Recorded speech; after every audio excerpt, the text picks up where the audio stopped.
É através da renovada sabedoria, praticada e extraída da longa experiência obtida através de erros e acertos, por milhares de membros que compartilham sua própria experiência.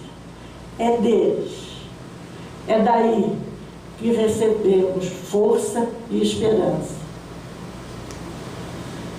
Não mais ficamos sozinhos, assim como vocês. Nós, familiares, não somos mais solitários. Porque juntos podemos fazê-lo. É o que vocês fazem. E nós também. Para milhares de homens, mulheres e crianças que foram afetados pelo alcoolismo de uma outra pessoa, o Al-Anon oferece a mais preciosa de todas as dádivas, a esperança.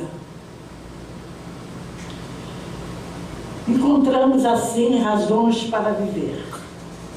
Outra coisa maravilhosa é que o Al-Anon foi fundado por pessoas exatamente como nós, que lutavam com a dor do isolamento provocado pelo envolvimento com um alcoólico e que precisavam de ajuda. Nós nos lembramos deles com uma gratidão que vai além das palavras. Que legado melhor poderíamos receber? O conhecimento de homens e mulheres como nós, que hoje estão fazendo a diferença. E nós nascemos de vocês. Vocês estão fazendo a diferença, que foi através de vocês que eu consegui viver. Quando os alcoólicos anônimos começaram a se cuidar em 1935, quase nada era conhecido a respeito de efeitos do alcoolismo em outra pessoa além do alcoólico. Os cofundadores de AA, Bill W. e Dr. Bob S. não eram especialistas em alcoolismo, mas se uniram para se ajudar um ao outro a se permanecer sóbrio.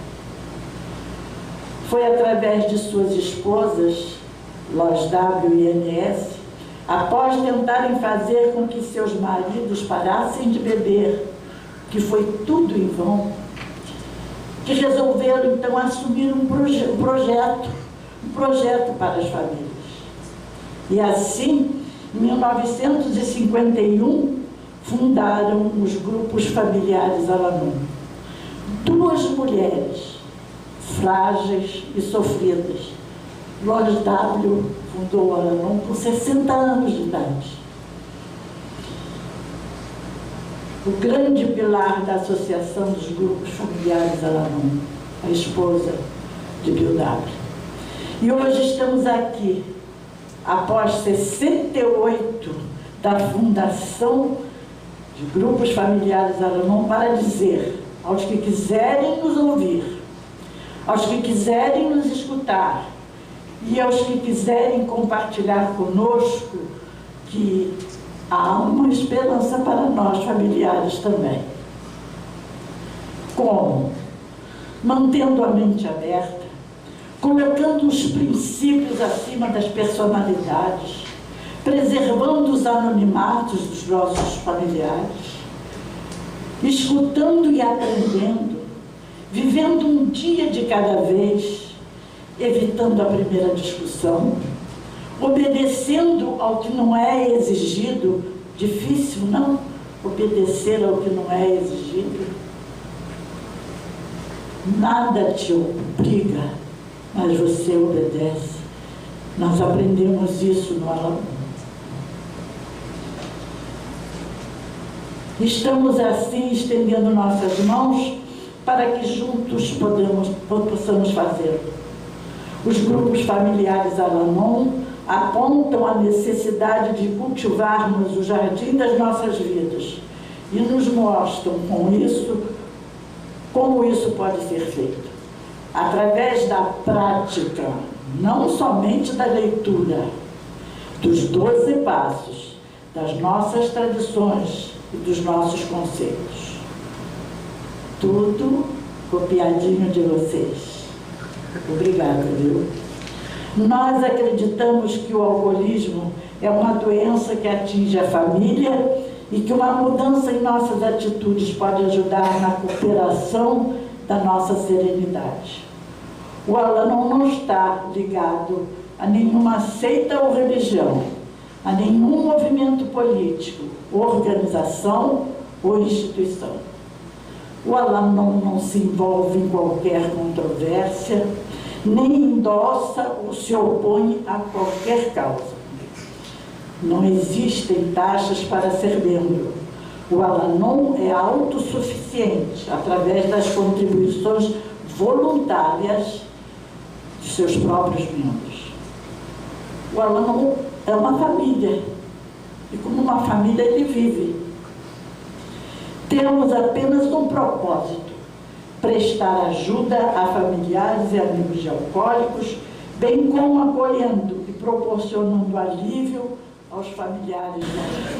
Lembramos que temos cadastrados em 2017 569 grupos Al-Anon no Brasil, sendo que 559 grupos Al-Anon e 10 grupos Al-Atin, isto no Brasil.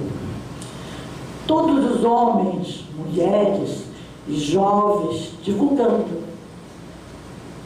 o que é, o que faz, o que não faz, como e onde nos encontrar. Bem, amigos, encerrando, agradeço aos AAs, obrigada a Lois e a Aniesse, obrigada a todos vocês, companheiros, que através das suas próprias experiências aliviaram nossa estrada através da robusta literatura que nos ampara e guia.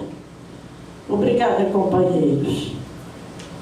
Companheiros Al-Anons, que contribuíram para que eu, aos 86 anos de idade, participando de uma família de origem, reduzida a 2 filhos com doenças incuráveis, eu pudesse recuperar o prazer e o significado das palavras. Viver, mas viver com serenidade. Muito obrigada, tá?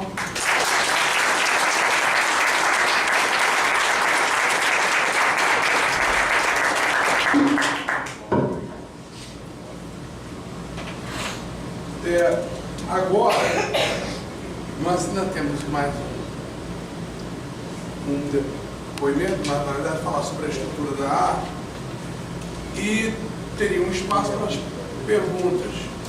Então, eu gostaria, acho que para uma questão de encaminhamento, que ao longo agora da fala da Ceci, que vai explicar a estrutura da arte, as pessoas que tivessem perguntas já escrevessem e já mandassem para a mesa. Dá para ver se tem a sobreposição de perguntas. Pode ser assim? Então agora eu vou convidar a Ceci para falar sobre a estrutura da arte. Tá bom? E as perguntas podem fazer, eu pego, passo aí e pego, tá? Quem tiver só levantar a mão. Primeiro eu gostaria de saber se eu falando sem o microfone, se todos me ouvem. Ouvem? Aqui na frente acho que sim. Será que lá atrás todo mundo escuta? Estão me ouvindo se eu falar sem o microfone? Está filmando. Tá filmando. É interessante o lado. Eu sou Ceci, também sou uma alcoólatra e estou nessa irmandade há 32 anos. Eu estou aqui para falar um pouco sobre o programa de recuperação de Alcoólicos Anônimos. E para falar do programa de recuperação de Alcoólicos Anônimos, eu preciso falar da minha vivência com este programa. Os companheiros que me antecederam já falaram por que eu cheguei ao AA. Porque para chegar aqui ao AA, nós temos que ter o problema com o alcoolismo, né? Se falou na doença da negação. Claro que na minha época foi muito mais por falta de informação. Eu fico muito feliz quando eu sou convidada para vir compartilhar essa experiência, porque eu comecei a beber aos 14 anos e parei aos 41, e eu vim saber de Alcoólicos Anônimos nos últimos 3 anos do meu alcoolismo. Então, se foi negação, nesses últimos 3 anos eu neguei. Antes foi realmente desinformação. Para mim, eu nunca tinha visto falar em AA. Eu tinha umas queixas das pessoas, e foram estas queixas que me levaram a procurar o AA. Quando eu soube que tinha alguém que conhecia o AA, e eu comecei a ter essas dúvidas a respeito do que as pessoas diziam para mim, e que para mim não era verdade. Mas é onde estava a verdade. O que essas pessoas me diziam? Elas apontavam o dedo dizendo para mim que eu fazia isso porque eu não amava, que eu fazia isso porque eu não acreditava em Deus, que eu fazia isso porque eu não tinha força de vontade, que eu fazia isso, e era cheio desse, você faz porque você faz. E eu, no início, eu ainda tinha umas respostazinhas que o bêbado até cria para se defender. Mas para o final, eu me humilhava, baixava a cabeça e perguntava para mim: eles não estão falando a verdade. Mas aonde está a verdade? Eu não sabia onde estava a verdade. Porque elas diziam que eu não amava. Eu sei que só quem ama é quem sabe. O outro não pode dizer, você não ama. Quem ama é que sabe se ama. Eu amava. Eu tinha tanta vergonha na cara que eu levantava de manhã com vergonha de ir à cozinha para dar de frente com a minha empregada. Eu tinha vergonha de encontrar com os meus filhos, que eu tinha saído no dia anterior e tinha chegado de manhã e eles já estavam dormindo. Eu tinha força de vontade, muitas coisas eu conseguia apenas com força de vontade. O que era então? E um dia eu fui buscar essa resposta no AA. Fui para o AA ver o que estava acontecendo. Eu deveria estar enlouquecendo? Porque o que elas diziam não era verdade, mas e que verdade é essa? E quando eu cheguei no AA, pela primeira vez que eu fui à reunião, realmente para mim, porque eu tinha ido outras vezes, 3 vezes eu fui, mas não era para mim, era para um amigo que me convidou para ir, para conhecer. E que se não tratar, morre, e o cara fica super feliz. Foi o que aconteceu comigo, porque ali eu tive a resposta. Eu tinha vergonha na cara, eu amava, eu acreditava em Deus, eu tinha força de vontade, porém eu tinha uma doença que me impossibilitava de exercer a responsabilidade que quem ama tem, que quem tem vergonha na cara tem, que quem acredita em Deus tem, que quem tem força de vontade tem. Quando eu ia o primeiro gole, eu ficava impossibilitada de ter esses compromissos comigo mesma. E claro que comigo e com todos aqueles que me cercavam. Então eu fiquei felicíssima, porque eu pensei, acabou o problema. Ninguém mais vai apontar o dedo para mim dizendo, viu o que você fez. Mas ao mesmo tempo eu fiquei triste, porque eu pensei, caramba, como vai ser a minha vida agora? Eu comecei a beber aos 14, tinha 41, eu casei, eu tive filhos, eu tive família. Eu fiz tudo que toda gente grande faz, porém eu não tinha a responsabilidade, porque eu era portadora dessa doença. E aí eu saí daquela reunião pensando, quando eu fiz para mim esse questionamento, como vai ser a minha vida? Eu falei, você experimenta para ver. Eles estão dizendo aqui que isso é só por hoje. Experimenta para ver. Se ficar melhor, você continua. Se ficar do jeito que está ou pior, você volta a beber. E eu voltei para casa com essa ideia. No outro dia, quando eu acordei, isso foi 10 horas da manhã do dia 29 de dezembro de 1986, quando eu acordei no outro dia de manhã, eu fui a 2 reuniões nesse primeiro dia. Eu fui a de 10 e fui a de 5. E fiquei um tempo indo a 2 reuniões. Porque eu estava muito fragilizada, eu não tinha aprendido a viver. Porque quando a gente é adolescente, a gente se prepara para a fase adulta, aprendendo a viver.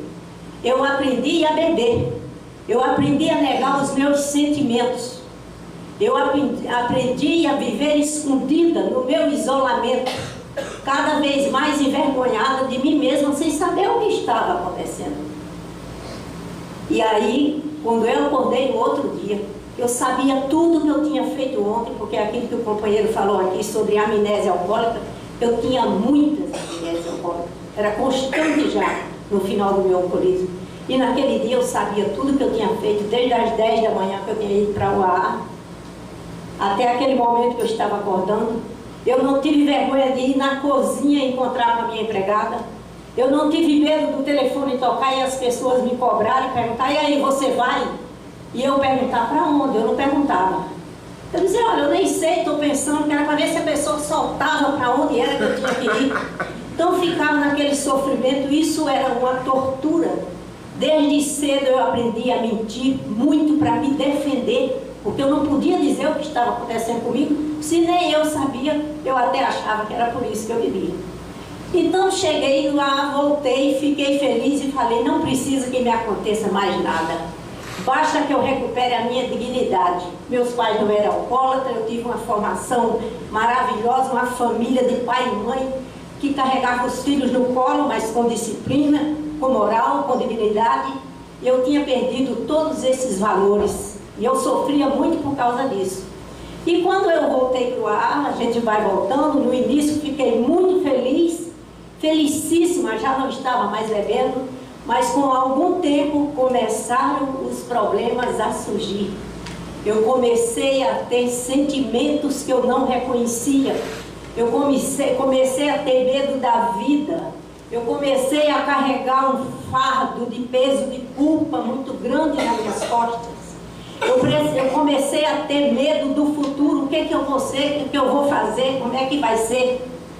E aí o grupo me apresenta esses 12 passos que está em toda a sala de AA. Nós temos 12 passos, que é a maneira como eu vou me lapidar, é a maneira como eu vou aprender a viver. E para aqueles que aprenderam a viver e perderam esse conhecimento, eles vão restaurar. E eu tive que refazer, eu tive que aprender realmente a viver. E temos as 12 tradições, que é a maneira como nós vamos fazer para conviver em unidade. Porque eu precisava de tudo isso, mas eu precisava de pessoas para me ajudar. E nós temos as nossas tradições, a tradição número 1, que é a unidade, é o nosso bem-estar comum, onde eu preciso, muitas vezes, e para isso eu tenho que estar com os 12 passos, é trabalhado. Para que eu viva uma unidade, eu preciso estar me trabalhando nos 12 passos, porque para que eu esteja em unidade, eu tenho que ter um propósito sobre o bem-estar comum. E para isso, muitas vezes, os meus anseios, os meus desejos, as minhas ansiedades, às vezes até o meu próprio conhecimento, ele tem que se calar para que prevaleça esse bem-estar comum, onde aquele que chega precisa chegar aqui e encontrar, como eu encontrei no dia que cheguei em AA. Ninguém disse para mim, fique sentado que daqui a pouco nós vamos lhe chamar. A gente chega em AA e vai aprendendo a se comportar. Nós temos 12 tradições, mas nós temos uma tradição que é a nossa tradição do anonimato. Como era difícil para mim no início manter esse anonimato. Eu queria sair gritando a todos aqueles que me apontavam o dedo, eu agora estou no AA, eu sou um AA, eu sou um alcoólatra, mas não bebo. Eu agora encontrei o meu lugar, eu agora encontrei as minhas pessoas.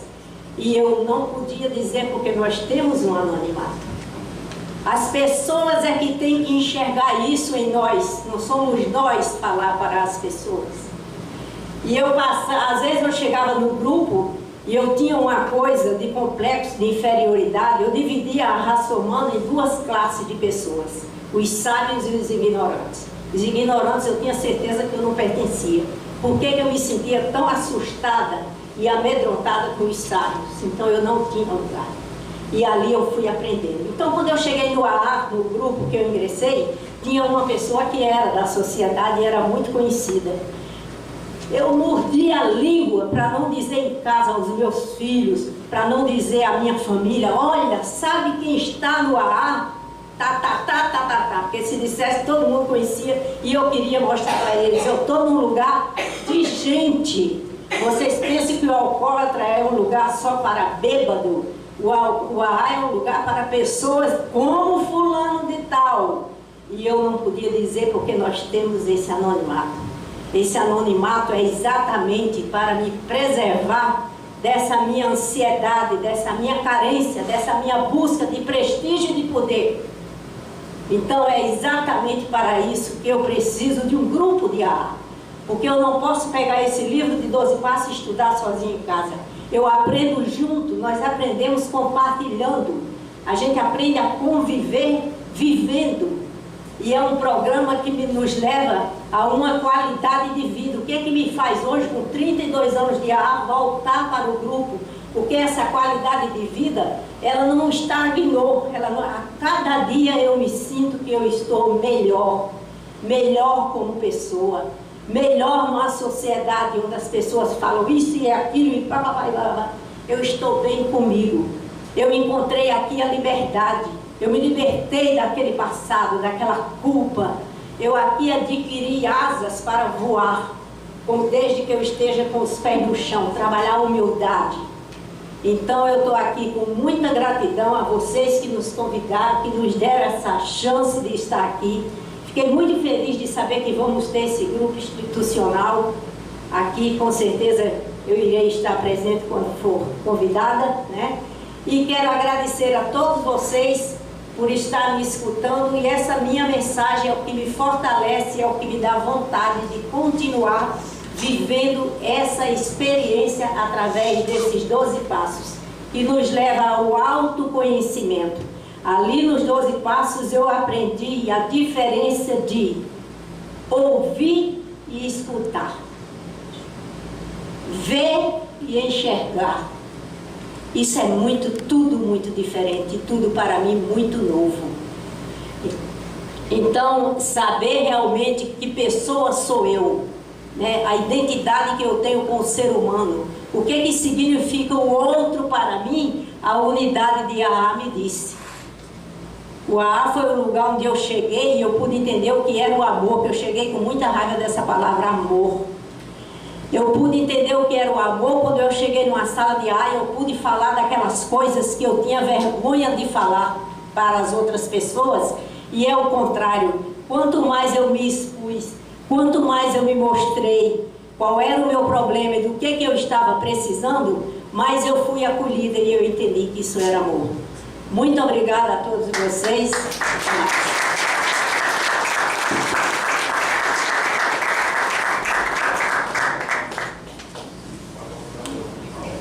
Bom, queria mais uma vez agradecer a todos os membros da SSI, por último agora. Eu tenho, na verdade, aqui umas colocações e um depoimento que eu vou ler, tá? Mas antes, é uma coisa que estava passando na minha cabeça quando eu estava sentado ali. Hoje as pessoas, né, com as redes sociais, elas se tornam conhecidas para serem anônimas. E a pessoa entra para ser anônima e para se revelar conhecida pelo menos por seus pais, né? Como é que é o oposto das coisas, né? Eu acho que esse mundo é muito mais real. O de vocês é muito mais real do que as pessoas que se colocam de forma distante, escudado por uma rede, né? As pessoas ainda gostam de se olhar, se falar. Eu acho que é por isso que funciona. Bom, dá licença aqui. Primeiro, são umas colocações, tá? Uma pergunta, eu acho que qualquer um que sentir à vontade pode responder. Beber socialmente, o que vem a ser? Se a pessoa bebe socialmente todos os dias, pode-se dizer que essa pessoa é alcoólatra? A segunda pergunta, pela definição da Organização Mundial de Saúde, sim, tá? Mas isso não quer dizer que a Organização Mundial de Saúde tenha razão, ou tenha a ciência de todos a caracterização absoluta. Eu acho que prefiro que eles falem, tá? E aí a opinião dentro dessa pergunta não chega a ser uma pergunta retórica, porque eu gostaria que vocês falassem sobre isso, mas acaba tendo também a opinião de quem perguntou. Socialmente, ao meu entender, vem a ser a pessoa que bebe e não faz vergonha. Eu gostaria que algum de vocês colocasse sobre isso. Alguém se sentir mais à vontade?